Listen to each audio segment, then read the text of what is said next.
90 రోజుల కోర్సు పూర్తి చేస్తే చాలు 100% ప్లేస్మెంట్ సపోర్ట్ తో సాఫ్ట్వేర్ జాబ్ మీ సొంత. వెంటనే కోడ్ జ్ఞాన్ డెస్టినేషన్ ని సంప్రదించండి.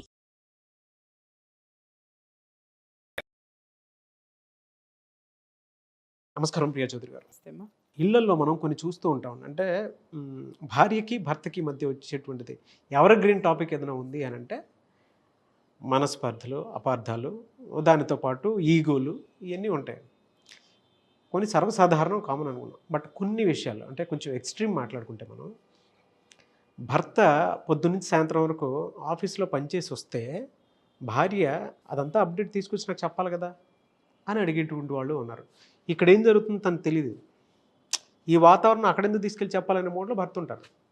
కొంతమంది భార్యలు బయట వర్క్ చేసి వస్తారు ఇంటికి వచ్చిన తర్వాత భర్తలు ఎక్స్పెక్ట్ చేస్తారు, అది వండలేదా, చేయలేదా, ఆ టైంకి వచ్చావు కదా అని చెప్పేస్తారు. థింగ్ ఏంటంటే వీళ్ళిద్దరూ కష్టపడి పనిచేసి వస్తారు, కానీ ఇద్దరి మధ్య సఖ్యత ఉండదు. ఆ సఖ్యత కూడా ఏ విధంగా ఉంటుంది అని అంటే ఈగోతోటి డబుల్ గేమ్ ఆడడానికి రెడీ అయిపోతారు. ఎవడి పర్సనల్స్ వాడు తవ్వుకుంటూ వెళ్ళిపోతారు తప్ప ఉన్న దాంట్లో ఒక్క చోట ఆగి ఇలా చేసుకుంటే బాగుంటుంది అనేటువంటి ఆలోచన అయితే ఉండదు. మనం చాలాసార్లు దీని మీద మాట్లాడుకున్నాము. బట్ వాళ్ళు ఉన్న దానికి ఏంటంటే ఇండివిజువాలిటీ పెరిగిపోతుంది. భార్య నా ఇష్టం అంటే నా ఇష్టం, భర్త నా ఇష్టం అంటే నా ఇష్టం అనే మూడ్లో ఉన్నారు. ఇంకేంటంటే వీళ్ళ పొద్దునంతా బాగా కష్టపడి పనిచేసి వస్తారు, రాత్రికి వీళ్ళకి నిద్ర ఉండదు. నిజం, ఇది రెగ్యులర్గా జరిగేది. కింద కామెంట్ బాక్స్లో దీని మీద పోస్ట్ చేసేటువంటి వాళ్ళు చాలామంది ఉన్నారు. ఎందుకంటే ప్రతి ఇళ్లల్లో తెలియకుండా రెగ్యులర్గా జరిగేటువంటి సెన్స్ ఇది. ఎలా దీన్ని ఏ కోణంలో చూడాలి, ఇంకా వాటికి అంత ఉండవా? ఫస్ట్ మీరు అడిగిన దానికి ఫస్ట్ సమాధానం చెప్తా. ఏంటి అంటే ఇప్పుడు భర్త బాగా కష్టపడి వెళ్తాడండి, ఆ ఇంటికి వెళ్ళంగానే ఏం జరిగిందో మొత్తం అప్డేట్ ఇవ్వమని కూర్చునే భార్యలు ఉంటారు. ఎందుకు కూర్చుంటారు మీకు ఏమన్నా తెలుసా? ఎందుకు కూర్చుంటారంటే వాళ్ళకి పనేం లేదుగా. ఎందుకంటే ఇంట్లో గిన్నెలు కడగడానికి పని మనిషి ఉండే, ఇల్లు తొడవడానికి పని మనిషి ఉండే, తర్వాత బట్టలు ఉతకడానికి వాషింగ్ మెషిన్లు ఉండే, అన్నీ ఉన్న తర్వాత ఇంట్లో వాళ్ళకి బ్రెయిన్ అంతా ఎక్కడ ఆలోచిస్తుంది అని అంటే మొగుడు ఏం చేస్తున్నాడు అనే దాని మీద, మొగుడు ఏం చేస్తున్నాడో తెలుసుకోవాలనే దాని మీద. మరి ఒకప్పుడు ఎందుకు ఇవన్నీ లేవు అని అంటే పొద్దున్నే లెగిస్తే ఇల్లాలు పొద్దున్నే 4 లేసి ఇల్లు ఉండేది, ఇంటి ముందట వాకిలు ఉండేది, వాకిలి కల్లాపి చల్లి, తర్వాత ముగ్గులు పెట్టి, తర్వాత పొయ్యి వెలిగించి, కాస్త వేడి నీళ్ళు కాసిన దగ్గర నుంచి అన్నీ చేసి మళ్ళీ బట్టలు ఉతుక్కోవాలి, బట్టలు మడత పెట్టాలి, తర్వాత ఇస్త్రీలో ఉంటే చేసుకోవాలి చేయించేవాళ్ళు కాదు. చేయించడం అంటే మగవాళ్ళ బట్టలు పట్టు చీరలు మాత్రమే ఒకప్పుడు ఇస్త్రీకి వెళ్ళేవి బాస్. ఈ రోజున పిల్లాడు వేసుకునే షెడ్డీ దగ్గర నుంచి పోతుంది ఇస్త్రీకి. ఇవన్నీ ఎవరు చేసేవాళ్ళు అంటే ఇంట్లో ఉన్నటువంటి ఇల్లాలు చక్కగా తన పని తాను చేసుకునేది. అది బానిసత్వం కింద కూడా ఒకప్పుడు మారింది. దాన్ని నేను ఖండిస్తున్నాను. కానీ తన డ్యూటీ ఎంత పర్ఫెక్ట్గా ఉండేది అని అంటే వాళ్ళు దానికోసమే ఉండేవాళ్ళు. ఇంకా మళ్ళీ వాళ్ళకి సంపాదించడం, బయటికి వెళ్ళి సంపాదించడం అనేటటువంటి కార్యక్రమం వాళ్ళకి పెట్టేవాళ్ళు కాదు మగవాళ్ళు. సో ఆవిడ పని ఏంటి అని అంటే పొద్దున్నే లేవగానే ఇంటిని చక్కబెట్టుకోవాలి, అలాగే తను చక్కగా ఉండాలి, అలాగే ఉన్నటువంటి పనులన్నీ కూడా తనొక్కటే చేసుకోవాలి. పని వాళ్ళు లేరు. పని వాళ్ళు ఉన్నారంటే బాగా బలిస్తే తప్ప పని లేదు. ఈరోజు పని వాళ్ళని పెట్టుకున్న తర్వాత అందరికీ బలిసిపోయింది ఒళ్ళు.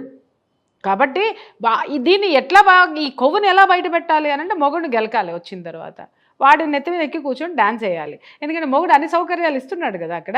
అంటే ఇక్కడ బాధ పెట్టమని కాదమ్మా. మళ్ళీ ఆడాళ్ళందరూ కలిసి కామెంట్లు పెడతారేమో, ఒక జాతి ఉంది ఇక్కడ, నా ఆడాళ్ళందరినీ తిడుతున్నానని చెప్పేసాను. ఆ జాతికి నేను చెప్పట్లేదు, పద్ధతి నేను చెప్తున్నాను. మగవాడు బయట కష్టపడి సంపాదించుకొస్తే ఆడది ఇల్లుని చక్కబెట్టుకుంటూ, పిల్లల్ని చక్కబెట్టుకుంటూ తన బాధ్యత, ఇది తన బాధ్యత, అది మగవాడు బాధ్యత. సంపాదన అనేది మగవాడి బాధ్యత అయితే ఆ విత్తాన్ని తను చాలా జాగ్రత్తగా ఖర్చు పెట్టడం కానివ్వండి, పొదుపు చేయడం కానివ్వండి, ఇంకేదైనా కానివ్వండి, ఇల్లు చక్కబెట్టుకున్న నాళ్ళు సంసారాలన్నీ చక్కగా ఉన్నాయి, కోట్లన్నీ ఖాళీగా ఉన్నాయి. నాగరాజు గారు ఎప్పుడైతే ఒక సంపాదన మొగుడు బాగా సంపాదించడం మొదలుపెట్టి పని వాళ్ళని పెట్టడం మొదలుపెట్టాడో అప్పుడు ఏమవుతుంది, బుర్రంతా ఖాళీ అయిపోయింది, ఇల్లంతా ఖాళీగా కూసుని తిన్నదంతా ఒడ్డుకి పట్టిందంతా ఏడ కరిగించాలా. మొగుడు వచ్చిన తర్వాత సయ్యమని లెగుస్తుంది అనమాట లోపల ఉన్నటువంటి అహం. ఏం చేసావు, ఎక్కడికి వెళ్ళావు, ఈ మెసేజ్ ఎందుకు వచ్చింది, అక్కడేం చేసావు, అదేం చేసావు, దాని పక్కన ఎందుకు కూర్చున్నావు, నేను ఫోన్ చేస్తే ఎందుకు లిఫ్ట్ చేయలేదు, ఎవరితో మాట్లాడుతున్నావు, దాంతో అయితే బాగా మాట్లాడతావా, ఇది ఉందా, ఇవాళ నువ్వు ఇది చేసావా, నాకెందుకు చెప్పలేదు, ఇది ఏమన్నా కలెక్టరా చెప్పడానికి, అప్డేట్ ఇవ్వడానికి, పొద్దున్న నుంచి సాయంత్రం వరకు చేసిన దానికి వాడికి బాస్ అది ఇంట్లో వరకే, ఆఫీస్ పనుల వరకు కాదు కదా. చెప్పడానికి ఇలా మొదలుపెట్టిన తర్వాత ఇక వాడికి కొంపకు వచ్చిన తర్వాత పెళ్ళాన్ని ముద్దు పెట్టుకోవాలన్నా లేకపోతే పెళ్ళాన్ని ముద్దుగా మాటలు చెప్పాలన్నా అది ముద్దు మాటలన్నీ మాట్లాడుతూ ఉంటుంది. వచ్చిన తర్వాత వీడికి ఎక్కడో కాలుతుంది, ఇక మొదలవుతుంది. ఏందే నీకు చెప్పేదని వీడంటాడు, నాకెందుకు చెప్పవు, అసలు నువ్వేంటి నీ కథ ఏందని ఇది లేవటం. ఇద్దరు రెండు కలిపి ఏం జరుగుతుంది నాగరాజు గారు అక్కడ? యుద్ధం కాదు, చెప్పాను కదా ఇందాక ఒక ఎపిసోడ్లో చెప్పుకుందాం. కుక్కలు చింపిన విస్తరలాగా జీవితం ఏమో విస్తరైపోతుంది. చించుకొని కొట్లాడుకొని మనశ్శాంతి లేదు. జీవితం అంతా కూడా మనశ్శాంతి లేకుండా ఆ విధంగా చేసుకుంటున్నారు. విలువ తెలియదు. దాంపత్య జీవితం యొక్క విలువ ఇక్కడ ఎవ్వడికీ తెలియడం లేదు. రెండోది ఏంటంటే ఫస్ట్ ఆ దిక్కుమాలిన సెల్ ఫోన్లు వైఫైలు జియోలు మీ పెళ్ళాల ఫోన్లు వేయడం మానేయండిరా నాయన, అప్పుడు మీ ప్రశాంతిగా ఉంటారు ఫస్ట్. ఓకే, అవి ఉండి కూడా ఎక్కలేని దరిద్రమైన నాలెడ్జ్ అంతా దాంట్లో నేర్చేసుకుని ఏ నాలెడ్జ్ నేర్చు సస్తున్నారో అర్థం కాదు. ఈ ఒక్కొక్క అమ్మని చూస్తే చిరాకు పుడుతుంది. ఎవరో ఏదో చెప్పారని చెప్పేసి ఏదో నోవులు వ్రతాలు పూజలు పురస్కారాలు గుడ్డు గూసు, అసలు ఇది కాదు అది కాదు. ఈరోజు ప్రతి ఒక్కళ్ళు పంచాంగం అయిపోయారు. ఏంది అనంటే యూట్యూబ్లో ఎవరో చెప్పారంట. హుసేన్ నీ దుంప దగ్గర నువ్వు శుభ్రంగా ఏడువు, ఏది చెప్పారు, ఏదో జరిగితే ఏదో పూజ చేస్తే ఏదో వస్తారు అనంటే వస్తారు, కానీ అన్నీ చేస్తే ఎవడు రాడు. ఏదో ఒక్కటి చెయ్యి, ఒకదాన్ని నమ్మి ఒకదాన్ని ఫాలో అవ్వు. ఇది పొద్దున ఒకటి చూస్తుంది, మొదలు పెట్టంగానే ఇంకొక వీడియో చూస్తుంది, అది మొదలు పెట్టంగానే ఇంకొక వీడియో వస్తుంది. ఇది చేయాలా మళ్ళీ డౌట్, ఈ డౌట్ తీర్చుకోవడానికి ఇంకొక వీడియో చూస్తుంది. వాడు ఇంకేదో చెప్పంగానే దాంట్లో ఇంకేదో వస్తుంది. ఇదేమో 10 రూపాయలు అయిపోయేది కాస్త 100 రూపాయలు అది పెరుగుతుంది. ఆ 100 రూపాయలు చేయడానికి మొదలు పెడుతుంది. క్లమ్జీ ఈ చిరాకంతా తీసుకెళ్ళి మొగుడి మీద చూపించే సాయంత్రం అయ్యేసరికి. వాడేం చేస్తాడు పాప, వాడు మనశ్శాంతిగా యూట్యూబ్ ఓపెన్ చేద్దామని అంటే యూట్యూబ్ ఓపెన్ అవుతుంది కదా. ఇంట్లో ఉన్నటువంటి నోరు ఓపెన్ చేసి కూర్చునేసరికి వాడికి ఎక్కడో కాలుతుంది. వాడు మనశ్శాంతి కోసం ఏ ప్రియా చౌదరి వీడియోలో చూస్తాడు అనమాట. చూడంగానే ఆడాలని భయంకరంగా తిడతా కనపడుతుంది, సూపర్గా నచ్చుతుంది. ఆ వీడియో పెళ్ళానికి పంపిస్తాడు. దీనికి గాలుతుంది చూడండి జీవితం అని చెప్పేసి అని వాడి పెళ్ళాన్ని నైటీలు వేసుకొని చెప్పి ఆడికి అలసట వచ్చేసి నా పెళ్ళాన్ని చీరలో చూడాలనుకుంటున్నాను, ముద్దుగా చూడాలనుకుంటున్నాను, అందంగా అలంకరించుకుంటే చూడాలనుకుంటున్నాను, కుందన బొమ్మలాగా చీర కడితే బాగుండు అనుకుంటున్నాను అని ఆడ తెగ ఊహించుకుని డ్రమ్ములాగా ఇదేమో దిక్కుమాలిన దానిలాగా నైటీ వేసుకుని చస్తుంది లోపల. ఆడికి ఒక సాయంత్రం ఇంటికి వచ్చేసరికి ఏ కోరికలు చస్తాయి వాడికి. అట్లా చూస్తే ఆడదాన్ని చూస్తే కాస్త మొగుడు కోసం, మొగుడు కోసం కాదు, మొగుడు కోసం పెళ్ళం కోసం మొగుడు ఖచ్చితంగా ఉండాలి. ఇక్కడ మొగుడు గురించి కూడా మాట్లాడతానమ్మా, మీరేం టెన్షన్ పడబాకండి.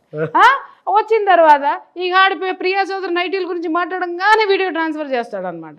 ట్రాన్స్ఫర్ చేయంగానే అవుతుంది అది ఇంట్లో నైటీలు వేసుకోదా, అది నీకు మాట్లాడుతుందా, అదో పెద్ద ఇదే అని చెప్పి.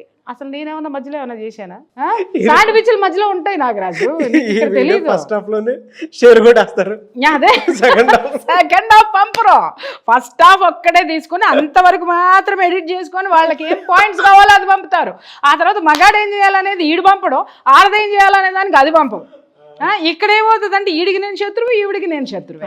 ఇవాళ ప్రపంచంలో హాట్ టాపిక్ ఏదన్నా ఉండదంటే ప్రియా చౌదరి వీడియోలు ఎందుకున్నాయి అని అంటే షేరింగ్ చేసుకోవడంలో విపరీతంగా వైరల్ అయిపోయినా నేను. ఇవాళ ప్రియా చౌదరి ఎట్ట తెలుసు అని అంటే మొగుడు మీద కసి ఉంటే ప్రియా చౌదరి వీడియో, పెళ్ళాం మీద కసి ఉంటే ప్రియా చౌదరి వీడియో పంపి, అంటే వీడు తిట్టాలనుకుంటే ప్రియా చౌదరి చేత తిట్టిస్తాడు, ఆమె తిట్టాలనుకుంటే ప్రియా చౌదరి చేత తిట్టేస్తుంది. ఈ విధంగా వాడేసుకుని మీ దుంపదగా అసలు మీరిద్దరు కలిసి కూర్చుని ప్రియా చౌదరి ఏం మాట్లాడిందో విని ప్రియా చౌదరి వీడియోలు పంపకండి. ఇంకా ఆ తెర చిరిగిపోతుంది. వీడియోలో ఏం మాట్లాడిందో కనుక్కొని అది మనసుకి తీసుకుని ఒక్కసారి సింహావలోకనం చేసుకుంటే అప్పుడు ఓకే నేను ఇదా, మా ఆవిడ ఇలా ఉందా, అప్పుడు పోయి ఆవిడతో చర్చించండి. ఊసే మీరు నైటీలు వేసుకుంటే మాకు పట్టట్లేదు, ఇదిగో అమ్మ చక్కగా అందంగా ఉండండి, మాకు బాగుంటుంది, మా లోపల మీ పట్ల ప్రేమ పొంగి పొర్లుతుందని చెప్పి సావండి. చేస్తే వాళ్ళు అర్థం చేసుకుంటారు. కానీ ఇంకొకటి విషయం ఏంటంటే నాగరాజు గారు, ఇక్కడ ఇది భార్యల గురించి భర్తలకి ఇంక ఈ పెద్ద మనుషులు వస్తారు బా, ఈడేంది ఇది కష్టపడి పాపము పొద్దున్నే లేవాల. ఈ పెద్ద మనిషి సంపాదించేది ఒక 10 రూపాయలు ఎక్కువ తక్కువ అయినా కానీ ఆరేసుకొని పడుకుంటాడు, మంచానికి ఏసీ వేసుకునో లేకపోతే ఉంటే ఫ్యాన్ వేసుకునో లేకపోతే మంచం అంతా పడుకొని ఉంటాడు. పొద్దున్నే ఈ అప్ప 6:30కి పిల్లల్ని పంపించాలంటే ఎన్నింటికి లేవాలి నాగరాజు గారు? 5:30కి 5ంటికి లేవు. పరుగులు రోబో కంటే మిషన్ కంటే ఫాస్ట్గా పరిగెత్తుకుంటూ ఒక ఆడది చేసేటటువంటి ఆ యొక్క వర్క్ ఏ రోబో చేయదండి. ఆ రోబోకి కూడా మనము అక్కడ సెట్ చేయాలి, ప్రోగ్రామ్ సెట్ చేస్తేనే అది చేస్తుంది. coding చేస్తే. కానీ ఈ ఆడదాని మైండ్లో, గృహిణి అనేటటువంటి మైండ్లో ప్రోగ్రామింగ్ నిజంగా చెప్తున్నాను, ఈ విశ్వం మొత్తం కూడా నిండిపోయి ఉంటుందండి. విశ్వంలో ఎంత ప్రోగ్రామింగ్ ఉందో అంత ప్రోగ్రామింగ్ ఒక ఆడదాని బ్రెయిన్లో ఉంటుంది. చూడండి, ఎవరి వల్ల, ఒక మగాడి వల్ల అవుతుందా సార్? ఓ పక్క పొయ్యి మీద కాఫీ పెడుతుంది, పిల్లలకి వేడి నీళ్ళు పెడుతుంది, పిల్లల్ని లేపాలి, టిఫిన్ చేయాలి, వీళ్ళకి టిఫిన్లు చేసుకోవాలి, వీళ్ళకి బాక్సులు, పిల్లలకి బాక్సులు, మళ్ళీ ఒక రోజు పిల్లలు వెనక్కి తీసుకొచ్చారంటే వాళ్ళకి ఇష్టమైనవి వండాలి, మళ్ళీ వీళ్ళకి ఇష్టమైనవి చేసుకోవాలి, లేదా వాళ్ళకి ఇష్టమైనవి పెట్టి అదే వీళ్ళు తినాలి.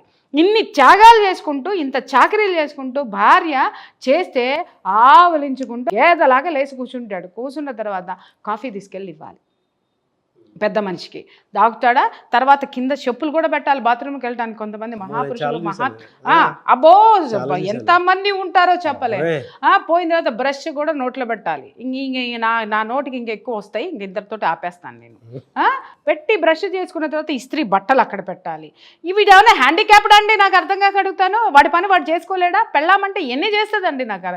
తర్వాత మళ్ళీ ఇది పరుగులు పెట్టాలి. ఈ పెద్ద మనిషి మాత్రం స్కూటరో కారో వేసుకుని బుర్రను పోతాడు, అదే క్యాబ్లో సావాలి, ఏది ఆ కార్లోనో దేంట్లోనో దాని అది సావాలి. వీడికంటే ₹1 ఎక్కువ సంపాదించిన సాయంత్రం అయ్యేసరికి దాని రూపాయిని వీడు ఎలా పొదుపు చేస్తాడో దానికి ఎక్స్ప్లెయిన్ చేస్తాడు. వీడు రూపాయి తీయడండోయ్, వీడు ఎంత సంపాదిస్తున్నాడో చెప్పడండోయ్, వీడు ఏం చేస్తున్నాడో కూడా చెప్పడండోయ్. కానీ దాని రూపాయి అది ఎలా దుర్వినియోగం చేస్తుందో, పొరపాటున అదేమన్నా చీర కొనుక్కుంది అనుకుందాం, పొరపాటున పుట్టింటికి ఒక ₹100 పంపించింది అనుకుందాం, లేకపోతే ఇంకేదైనా పుస్తకం ఏమండి పలానా అది కొనుక్కుందాం అని అందో, అసలు దీనికి పొదుపు కథలు చెప్పేస్తాడు అనమాట. ఇది ఎలా బతకాలో చెప్పేస్తాడు, ఇది ఎలా వేస్ట్ చేసేస్తుందో చెప్పేస్తాడు. అసలు విషయం ఏంటంటే ఇది కట్టుకుందో ఒక వేస్ట్ గాడిని. అది వాడు గుర్తిస్తే ఇంకా బాగుంటుంది. ఈ మాటలు అయితే మాట్లాడు. దాని జీతం మీద హక్కులు, జీవితం మీద హక్కులు. సార్ ఇంత బండ చాకిరి, బిడ్డలు రాగానే వినండి, బిడ్డలు రాగానే మళ్ళీ వాళ్ళకి టిఫిన్లు, కాఫీలు, వీడికి అన్నీ చేసి మళ్ళీ ఆఫీస్కి సంబంధించినటువంటి వర్క్ మళ్ళీ అప్డేట్ చేసుకొని మళ్ళీ పడక మీదకి వెళ్ళేసరికి 12-12:30 ఒళ్ళు హోనం సార్. అప్పుడు ఈ పెద్ద మనిషికి ఈ లోపు కనుక వాడికి ఒక రొమాంటిక్ ఫీలింగ్ వచ్చింది అనుకుందాం, దాని దుంపదగ జీవితం అది వర్క్లో ఉండనివ్వండి, ఏముండనివ్వండి, ఏదైనా చేయనివ్వండి, వాడి కోరిక తీర్చాల్సిందే. వచ్చి తీర్చలేదో ఇక సార్ ఫోన్లు వెళ్తాయి సార్. నిజంగా చాలా దరిద్రమైనటువంటి మెంటాలిటీ ఉన్న మగాళ్ళ బోల్డ్ కేసులు చూశాను నేను.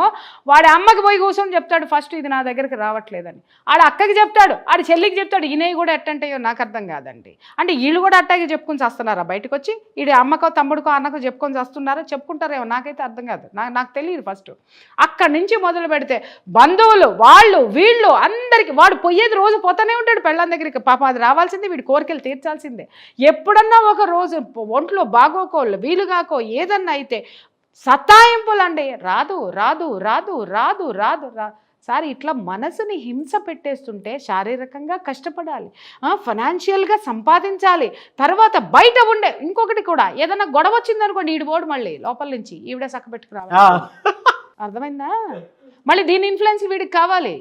మట్టసంగా కూర్చుంటాడు, మహారాజులాగా కూర్చుంటాడు. అందరూ అమ్మో అసలు అన్నయ్య గారికి నోట్లో 4 ఉంటుందండి, ఎంత మంచివారో మా వారే. ఎందుకంటే అన్నీ ఇది చక్కబెడుతుంది కదా పిచ్చముండల్లే, అందుకని వారు మంచివారు. నోరు తెరిసి ఎప్పుడైనా ఇది గనక నోరు తెరిసి వాడి గురించి చెప్పడం మొదలు పెడితే జనాలు నమ్మరు సార్. ఎందుకని అంటారేమో, నోరేసుకుని పడిపోయేది ఇది కనపడుతుంది కదా ప్రపంచంలో. నోరేసుకుని ఏ సమస్య వచ్చినా నోరేసుకుని పడ్డానికి దీన్ని దోస్తాడు ప్రపంచంలోకి, ఇది కనపడుతుంది. వాడు కింద నల్లిలాగా దాని రక్తం ఎంత పీలుస్తాడో ఎవరికి తెలుసు సార్? ఎంతమందికి తెలుసు సార్? దాని రక్తం ఎంత పోయిందో ఎవరికి తెలుసు సార్?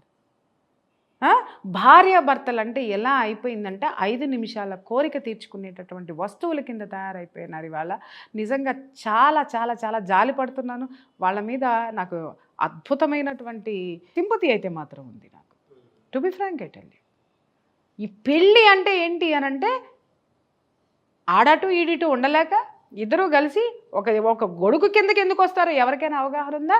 కట్నం కోసం ఒకటి చెప్తాడు, ఆస్తి వస్తుందని ఒకటి చెప్తాడు, ఉద్యోగం చేసే పెళ్ళాన్ని దొరికితే నన్ను పోషిస్తుందని ఒకటి అనుకుంటాడు, లేకపోతే వాడిని చేసుకుంటే వాడు అన్ని కార్లు ఉన్నాయి అన్ని మేడలు ఉన్నాయి కాబట్టి ఇది నేను చేసుకుంటున్నానని ఇది వస్తుంది, లేకపోతే ఏవో ఆర్థికపరమైనటువంటి లావాదేవీలు తప్ప హార్దికపరమైనటువంటి మానసిక సంతృప్తితో కూడినటువంటి దాంపత్య జీవితాలు ఎన్నున్నాయి వాళ్ళ జీవితంలో చెప్పండి ప్రపంచంలో? తెలుసా అసలు వీళ్ళకి ఎవరికైనా? ఒక్క విషయం ఇక్కడ తెలుసుకోండి నాగరాజు గారు, దాంపత్య జీవితం అనేది, ఆ సంసార జీవితం అనేది ఎంత అద్భుతంగా ఉండాలి అని అంటే నీ జీవితం మొత్తం దాంట్లోనే ఉంది, నీ తలరాత దాంట్లోనే ఉంది, నీ యొక్క జీవన విధానం దాంట్లోనే ఉంది, నీ బిడ్డల యొక్క భవిష్యత్తు కూడా దాంట్లోనే ఉందన్న సత్యాన్ని ఈ దంపతులు తెలుసుకుంటే అద్భుతం. ఇది ఏంటి అనంటే ఎవ్వడో కూడా నేనెందుకు ఇలా ఉన్నాను అనే అసంతృప్తితో ఉండే కంటే నేనెందుకు ఇలా ఉన్నానో ఒక్కసారి చర్చించుకుంటే నేను నా జీవితాన్ని బాగు చేసుకోగలనేమో అనేటటువంటి ఆలోచన ఎవరికైనా వస్తే గనక అద్భుతం నాగరాజు గారు వాళ్ళని వాళ్ళు తెలుసుకుంటే దాంపత్య ఎలా జీవితం. అంటే వాళ్ళని ఈ వీడియో చూసిన తర్వాత మమ్మల్ని మేము తెలుసుకోవాలనుకుంటున్నామని వైఫ్ అండ్ హస్బెండ్ కావచ్చు, లేదా వైఫ్ అయినా హస్బెండ్ అయినా సరే, ఇండివిజువల్గా అయినా సరే, సో కొంత ఉరుకుల పరుగుల జీవితం నుంచి బయటికి రావాలి అనేటువంటి ఆలోచనతో సరే ఉరుకుల పరుగుల జీవితం కాదు నాగరాజు గారు, మెటీరియలిస్టిక్ లైఫ్ నుంచి అర్థమైందా మోరలిస్టిక్ లైఫ్లోకి ఎలా రావాలి అనేటటువంటి ఆలోచన ఉంటే కనుక, ఆ మోరల్స్ ఏంటి తెలుసుకుంటే కనుక ఏ ఒక్క కుటుంబంలో కూడా భార్యాభర్తలు అనేటటువంటి వాళ్ళ మధ్య పొరపచ్చాలు అనేవి డెఫినెట్గా ఉండవండి. ఇది ఎంత బిగ్ సబ్జెక్ట్ అంటే అంత బిగ్ సబ్జెక్ట్ నాగరాజు. దీని మీద చాలా వరకు మన పెద్ద దీని మీద ఏమన్నా కోర్స్ లాగా చేస్తున్నారు? అద్భుతమైనటువంటి కోర్స్ ఉంది దీంట్లో. 3 డేస్ కోర్సు. నేను చాలా మందికి నేను కౌన్సిలింగ్ ఇచ్చి వాళ్ళ జీవితాలను బాగు చేసుకున్న వాళ్ళు బోల్డ్ మంది ఉన్నారు. ఇప్పుడు నాకేంటి అని అంటే రాను చూస్తూ ఉంటే ఒక్కొక్కళ్ళకి ఇచ్చుకుంటూ పోయే కంటే దీని మీద క్లాసెస్ కండక్ట్ చేయాలనేటటువంటి ఆలోచన రావడము, ఆ తర్వాత నేను 1-2 గ్రూపులకు కూడా నేను ట్రైనింగ్ ఇవ్వడం జరిగింది. They are very happy about that. అసలు ముందు మిమ్మల్ని మీరు తెలుసుకోండి, భార్యాభర్తలుగా ఎలా ఉండాలి అనేది తెలుసుకోండి, అసలు ఏంటి అనేది తెలుసుకోండి. డబ్బులు గిబ్బులు తర్వాత పెడదాం, అప్పులు గిప్పులు తర్వాత పెడదాం. అరే వీటన్నిటి నుంచి ఓవర్కమ్ అవ్వడానికి ముందు మీరిద్దరూ ఒకటిగా ఎలా బ్రతకాలో నేర్చుకుంటే ప్రతి ఒక్కటి కూడా మీరు ఒకటిగా బ్రతికేటటువంటి ఆ యొక్క సంఘటన ఏదైతే ఉందో, ఆ యొక్క కార్యక్రమం ఏదైతే ఉందో, మీ మనసులు కలిసిన తర్వాత మీ చుట్టూ ఉన్నటువంటి సమస్యలు కానివ్వండి, పరిస్థితులు కానివ్వండి, ఆటోమేటిక్గా దునియా తుమారీ ముట్టి మే. 3 డేస్ క్లాస్ ఆసక్తి కలిగిన ఎవరన్నా సరే అప్రోచ్ అవ్వచ్చు.